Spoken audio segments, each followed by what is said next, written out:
నూలు నూలులో శతాబ్దాల గౌరవం, పట్టు పరంపరకు ప్రతీక, సంప్రదాయానికి శాశ్వత చిరునామా సఖీ. టీ20 ప్రపంచ కప్లో పేలవమైనటువంటి ప్రదర్శన చేస్తున్నటువంటి ఓపెనర్స్ గురించి ఈరోజు మాట్లాడుకుందాం మనం. అభిషేక్ శర్మ దారుణమైనటువంటి వైఫల్యానికి టీమిండియా మూల్యం చెల్లించుకుంటుంది. ఈ నేపథ్యంలో ఇప్పుడు అభిషేక్ శర్మ పైన తీవ్ర విమర్శలు వస్తున్నాయి. ఓపెనర్గా అభిషేక్ శర్మ ఆడాలా, సంజు శాంసన్ ఆడాలా, ఈ ప్రశ్నలు ఉత్పన్నమవుతున్నాయి. ఎందుకంటే సెమీస్ వెళ్ళేటువంటి ఆశలే సంక్లిష్టంగా మారిన నేపథ్యంలో ఇక తీవ్రమైనటువంటి నిర్ణయాలు తీసుకోకపోతే కష్టమే అనేటువంటి ప్రశ్నలు ఉత్పన్నమవుతున్నాయి. కాబట్టి అసలు అభిషేక్ శర్మ, సంజు శాంసన్ ఇద్దరిట్లో ఎవరు బెటర్, ఎవరిని ఆడిస్తే బెటర్, వాటికి సంబంధించిన ఒక గణాంకాలు ఒకసారి మనం చూద్దాం. గత 5 మ్యాచ్ల్లో వీరిద్దరి ప్రదర్శన మనం చూసేటువంటి ప్రయత్నం చేద్దాం. అభిషేక్ శర్మ గత మ్యాచ్లో 15 పరుగులు కొట్టాడు. అంతకుముందు 0-0-0 3 మ్యాచ్లలో. ఈ 4 మ్యాచ్లు కూడా ఈ వరల్డ్ కప్లో జరిగినటువంటి మ్యాచ్లు. ఈ 4 మ్యాచ్లు అభిషేక్ శర్మ ఆడింది ఈ వరల్డ్ కప్లో జరిగినటువంటి మ్యాచ్లు. ఇది అంతకుముందు న్యూజిలాండ్లో ఒక మ్యాచ్. 5 మ్యాచ్లు ర్యాండమ్గా తీసుకుంటే, సంజు శాంసన్ గత మ్యాచ్ ఈ వరల్డ్ కప్లో ఆడింది 22 పరుగులు కొట్టాడు. గత 4 మ్యాచ్లు అంతకుముందు న్యూజిలాండ్లు మిగతా మ్యాచ్లు కలిపితే స్కోర్ ఇది 6 పరుగులు, 24 పరుగులు, 0 పరుగులు, 6 పరుగులు. ఈ విఫలం కారణంగానే సంజు శాంసన్ని ఈ వరల్డ్ కప్లోకి తీసుకోకుండా పక్కన పెట్టడం జరిగింది. మనందరికీ తెలిసిందే. వరల్డ్ కప్ కంటే ముందు ప్రదర్శన ఇది సంజు శాంసన్ది. 5 మ్యాచ్లు ర్యాండమ్గా తీసుకుంటే, అభిషేక్ శర్మ 5 మ్యాచ్లలో 4 వరల్డ్ కప్లోనే ఉన్నాయి. ఈ వరల్డ్ కప్లో చేసినటువంటి అత్యంత దారుణమైనటువంటి ప్రదర్శన అభిషేక్ శర్మది ఇది. 4 మ్యాచ్లో కలిపి మొత్తం కొట్టింది 15 పరుగులు. సంజు శాంసన్ ఈ వరల్డ్ కప్లో ఆడింది ఒకటే మ్యాచ్ 22 పరుగులు. అంటే యావరేజ్న ఇంకా 3 మ్యాచ్లు అభిషేక్ శర్మ లానే సంజు ఆడితే ఒక 100 పరుగులు కొట్టేవాడేమో. సో అది కూడా ఆ ప్రదర్శనకు సరైనది కాదు. బట్ సంజు శాంసన్ బ్యాట్స్తో పోలిస్తే, అభిషేక్ శర్మ బ్యాటింగ్తో పోలిస్తే సంజు శాంసన్ బ్యాటింగ్ అనేది కొంత గ్యారంటీ అనేది, మనకు మినిమం గ్యారంటీ అనేది కనిపిస్తుంది. ఇక్కడ ఎప్పుడు ఆడతాడో తెలియదు. ఆడినప్పుడు విధ్వంసం, ఆడకపోతే ఈ రకమైనటువంటి పరిస్థితి, పేక మెడల సర్దేసుకోవడం. సంజు శాంసన్ ఆడితే విధ్వంసం ఉండకపోవచ్చు, మొత్తానికే పేక మెడల ప్యాకప్ చేసి ఇబ్బందికరమైనటువంటి పరిస్థితి రాలేదు. మినిమం స్టార్ట్ ఉంటుంది సంజు ఉన్నప్పుడు. సంజు ఇక్కడ వరల్డ్ కప్ నమీబియాతో మ్యాచ్ అనుకుంటుంది, అక్కడ ఆడినప్పుడు కూడా ఫస్ట్ వికెట్కి ఆల్రెడీ 30 స్కోర్ దాటిపోయింది, 30-40 స్కోర్ వచ్చింది. అంటే ఓపెనింగ్ స్టార్ట్ అనేది కొంత బెటర్గా ఓపెన్ అవ్వడం జరిగింది. అంటే నెక్స్ట్ వచ్చేటువంటి బ్యాట్స్మెన్కి లేదా అవతల ఆపోనెంట్ టీంకి 0 దగ్గర అవుట్ అయిన దానికి, 30-40 పరుగుల దగ్గర అవుట్ అయిన దానికి చాలా తేడా కనిపిస్తుంటుంది. ఒక పాజిటివ్ మన వైపు ఉంటుంది, ఒక మెట్టు పైచే మనకుంటుంది. అభిషేక్ శర్మ దగ్గరకు వచ్చేసరికి ఏమవుతుందంటే ఫస్ట్ ఓవర్లను అవుట్ అవ్వడం కారణంగా టీం కష్టాల్లోకి పడుతుంది, డిఫెన్స్లోకి వెళ్తుంది, ఆపోనెంట్ టీంకి బలం చేకూరుతుంది. ఇప్పుడు సంజు శాంసన్నే టీంలోకి తీసుకోవాలి ఓపెనర్గా. చాలు ఇక అభిషేక్ శర్మకి అవకాశం ఇచ్చిన కాడికి చాలా ఫెయిల్ అయిపోయాడు, ఇంకా అవకాశం ఇవ్వడానికి లేదు, ఇది డూ ఆర్ డై మ్యాచెస్ కాబట్టి అనేటువంటి మాట్లాడేటువంటి వాళ్ళు కూడా ఉన్నారు. కానీ ఇక్కడ ఒక చిన్న పాయింట్ ఉంది ఇక్కడ.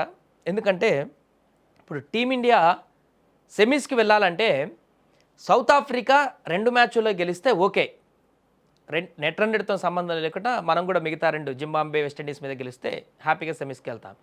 ఇన్ కేస్ సౌత్ ఆఫ్రికా మీద వెస్టిండీస్ గెలిచింది అనుకోండి, ఇక మనకు కావాల్సినటువంటిది అద్భుతమే. ఆ అద్భుతం చేసేటువంటి సత్తా మళ్ళీ అభిషేక్కే ఉంది.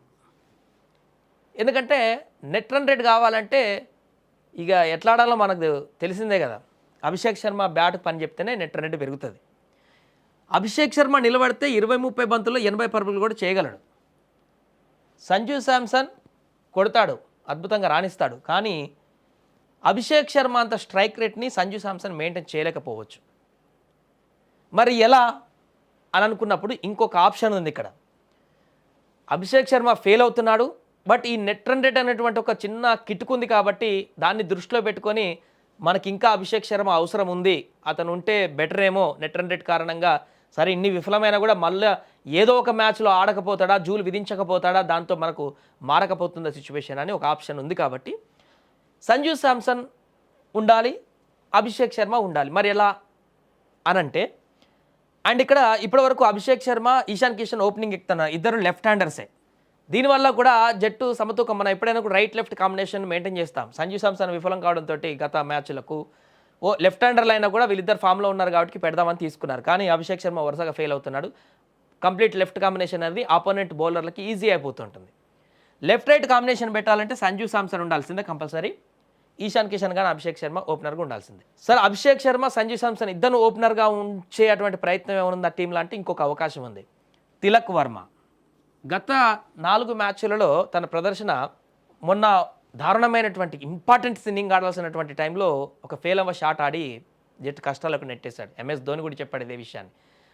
నెంబర్ 3లో వచ్చేటువంటి బ్యాట్స్మెన్ ఎంత కాన్సన్ట్రేషన్తో ఉండాలి, ఎంత జాగ్రత్తగా ఉండాలి, జట్టు కష్టాలు ఉన్నప్పుడు ఎలా ఆడాలి అనేటువంటి విషయాన్ని మర్చిపోయినట్టున్నాడు తిలక్ వర్మ అని చెప్పేసి ధోని కూడా అన్నాడు. ఇంపార్టెంట్ టైంలో ఆసియా కప్లో హీరో అయిపోయాడు, మనం కాదనలేం. తిలక్ వర్మ బ్యాటింగ్ని, తిలక్ వర్మ ఆ పాత్రని తక్కువ అంచనేలేం. కానీ మొన్న మ్యాచ్లో ఒక పరుగు కొట్టి అవుట్ అయ్యాడు. అంతకుముందు 20-30 కొట్టాడు, అంతకుముందు కూడా 20-30 కొట్టాడు. 20-30 ఓకే బెటర్ స్కోరే, కానీ దానికి తీసుకుంటున్న బంతులు ఒకదానికి 18 బంతులు, ఇంకోటి 30 చేస్తే 27 బంతులు తీసుకుంటున్నాడు తిలక్ వర్మ. T20కి ఈ యొక్క నెట్ రన్ రేట్ అనేది, ఈ యొక్క స్ట్రైక్ రేట్ అనేది సరిపోదు బ్యాట్స్మెన్స్కి. దీనివల్ల అక్కడ నెట్ రన్ రేట్ స్లో అయిపోతుంది తిలక్ వర్మ వచ్చినప్పుడు. అది జట్టుకు బడన్గానే మారుతుంది తప్ప ఉపయోగకరంగా మారట్లే భారీ స్కోర్ చేయడానికి అనేది ఒక ఇంటెన్షన్ ఉంది. కాబట్టి సంజు శాంసన్ అభిషేక్ శర్మను ఆడిపియాలంటే ఇంకొక ఆప్షన్ తిలక్ వర్మ ప్లేస్ ఉంది. దానికి ఏం చేయొచ్చు, అభిషేక్ శర్మని సంజు శాంసన్ని ఓపెనింగ్ పంపించచ్చు. ఈశాన్ కిషాన్ని తిలక్ వర్మ ప్లేస్లో ఫస్ట్ డౌన్లో ఈశాన్ కిషాన్ని పంపిస్తే జట్ పర్ఫెక్ట్గా ఉంటుంది నెక్స్ట్ మ్యాచ్లకు అనేది ఇంకొక అంచనా. మీరేమనుకుంటున్నారు కామెంట్ చేయండి. తిలక్ వర్మ ప్లేస్లో ఈశాన్ కిషాన్ని పంపించి వీళ్ళిద్దరిని ఓపెనర్గా పంపిస్తే జట్టు బాగుంటుందా, లేదు అభిషేక్ శర్మను కంప్లీట్గా రిప్లేస్ చేసేసి ఆ ప్లేస్లో సంజు శాంసన్ పెట్టి యాస్టీస్గా మళ్ళీ తిలక్ వర్మను కంటిన్యూ చేస్తే బెటర్ అంటారా? తిలక్ వర్మ ఆ రకంగా స్ట్రైక్ చేస్తాడా నెక్స్ట్ మ్యాచ్ల కన్నా? ఈ 2 రకాల ఆప్షన్స్ అయితే మనకు కనపడుతున్నాయి. ఏదేమైనా కూడా ఇప్పుడైతే జింబాబ్వేతో మ్యాచ్ కానీ వెస్టిండీస్తో మ్యాచ్ కానీ చాలా కీలకంగా మారుతాయి. ఇప్పుడు రింకు సింగ్ కూడా చివరిలో ఉంటాడో లేదనేటువంటి ఒక క్వశ్చన్ మార్క్ ఉంది తన ఫ్యామిలీ ప్రాబ్లమ్స్ కారణంగా, వాళ్ళ ఫాదర్కి బాలేకపోవడం కారణంగా. కాబట్టి హిట్టర్గా ఉండేటువంటి ఒక ప్లేస్ అక్కడ ఎండింగ్లో అక్కడొకటి మళ్ళీ వెకేట్ అయిపోతుంది. కాబట్టి ఎటు చూసి తిలక్ వర్మకి ఇప్పుడు ఎఫెక్ట్ పడుతున్నట్టుగా కనబడుతుంది. హిట్టర్ కావాలంటే అభిషేక్ ఉండాల్సిందే, ఓపెనింగ్ నిలబడాలంటే సంజు శాంసన్కి ఇప్పుడు ఆప్షన్ ఇవ్వాల్సిందే, ఈశాన్ కిషన్ కంపల్సరీ ఉండాల్సిందే. మిగిలిన ఎంటీ ప్లేస్ ఒకటి తిలక్ వర్మనే కనిపిస్తుంది. ఈ యొక్క తిలక్ వర్మ అభిషేక్ శర్మ ప్లేసుల్లో రిప్లేస్మెంట్ ఏది ఉంటుందని మీరు అనుకుంటున్నారో కామెంట్ చేయండి. నేను ఖచ్చితంగా అనుకుంటున్నా తిలక్ వర్మ ప్లేస్లోనే ఈశాన్ కిషాన్ని దించుతారు. ఖచ్చితంగా ఈ నెక్స్ట్ మ్యాచ్లో అభిషేక్ శర్మ సంజు శాంసన్ని ఓపెనింగ్ పంపిస్తారు. అభిషేక్ శర్మ ధాటిగా ఆడినా సంజు శాంసన్ తన యొక్క స్టైలిష్ బ్యాట్స్తో స్కోర్ని ముందుకు తీసుకువెళ్ళగలుగుతాడు అని చెప్పేసి ఒక నమ్మకం. ఈ యొక్క కాంబినేషన్ ఉంటే అద్భుతంగా ఓపెనర్ పార్ట్నర్షిప్ బిల్డ్ చేయొచ్చు. అభిషేక్ శర్మ కూడా ఇన్ని మ్యాచ్లు ఫెయిల్ అయ్యాడు, ఈ మ్యాచ్ కనుక ఫెయిల్ అయితే ఇక దారుణమైనటువంటి పరిస్థితులు ఎదుర్కొనేటువంటి అవకాశం ఉంటుంది అభిషేక్ శర్మకి. తనకు లైఫ్లో డిసైడింగ్ ఫ్యాక్ట్ అని చెప్పుకోవచ్చు. ఎందుకంటే ఇది ఆడుతుంది ఆషమాషి సిరీస్ కాదు, చిన్న చితక టోర్నీ కూడా కాదు. T20 వరల్డ్ కప్ 140 కోట్ల భారతీయుల ఆశా కిరణం ఇది. అలాంటి వరల్డ్ కప్లో 1, 2, 3, 4 తప్పిదాలు చేసినా కూడా ఇంకా వెనకేసుకొచ్చేటువంటి జనాలు మనకు ఉన్నారంటే నీ మీద ఉన్నటువంటి నమ్మకం. ఆ నమ్మకాన్ని నిలబెట్టుకోవాల్సిన సందర్భం అభిషేక్ శర్మకి ఇంకా నెక్స్ట్ మ్యాచ్లో ఉండాలంతే, ఇక ఆప్షన్ లేదు. అక్కడ కూడా నిలబెట్టుకోలేకపోతే అభిషేక్ శర్మ కష్టమే. ఇంకా ఈ 2 ఆప్షన్లు మనకు కనిపిస్తున్నాయి. సంజు శాంసన్, అభిషేక్ శర్మ ఓపెనర్గా ఉంటే తిలక్ వర్మ ప్లేస్ ఖాళీ అయిపోతుంది. ఇక లేదు అభిషేక్ శర్మ ఆడిన కాడికి చాలు, ఇంకా కష్టం అభిషేక్ శర్మతోటి మనకు వద్దు అని అనుకుంటే సంజు శాంసన్ అభిషేక్ శర్మ ప్లేస్లో భర్తీ చేసి ఈశాన్ కిషన్ సంజు శాంసన్ లెఫ్ట్ రైట్ కాంబినేషనే వచ్చేస్తారు. తిలక్ వర్మ యాస్టీస్ ఉంటాడు.